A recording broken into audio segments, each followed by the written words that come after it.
मला हे काही करायचं नव्हतं, पण एका ठिकाणी मी एक गोष्ट वाचली होती की एक सच्चा भक्त देवाला हमेशा सांगायचा की मी तुझा सच्चा भक्त आहे, माझ्यावर संकट आलं तू माझ्यासोबत राहायचं. देवाने सांगितलं राहील. असं कसं राहील? अरे तू देव आणि मी भक्त, मला कसं कळणार तू माझ्यासोबत आहे? अरे म्हटलं तुझ्यावर संकट आलं की खूप पाऊस येईल, चिखल झालेला असेल, तू मागं वळून पाहायचं, 4 पावलं उमटताना दिसतील, 2 तुझे 2 माझे. यस. भक्त म्हटला यस.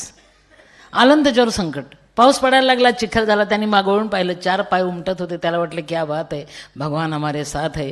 जास्त संकट आलं आणि त्यांनी मागवळून पाहिलं, हा आहे की नाही, थोडं डाऊट आलं त्याला. आणि नंतर लक्षात आलं की 2च पावलं उमटतात, 2 नाहीच आहे. राग आला, अरे तुला कोणी देव केलं रे, तू देव आहेस की दगड आहे रे? भांडायला गेला. देवाने सांगितलं का रे? अरे म्हटलं 2च पाय होते आणि त्यावेळेस तू नव्हता माझ्यासोबत, मला तेव्हा तुझी गरज होती. वेडा आहेस का? ज्यावेळेस 2च पाय उमटत होते ना, त्यावेळेस तू इतका थकला होता की तुला मी माझ्या खांद्यावर घेतलं होतं रे, त्यामुळे उमटणारे पाय माझे होते, तुझ्या नव्हत्या. सिंधुताई सपकाळ काय करू शकते रे बाबा? काय करू शकत नाही. करता करविता कोई और है, जगात देव आहे विश्वास ठेवा. मी मानते, तुम्ही माना, अनुभव हीच खात्री. पुढचं बोल बेटा.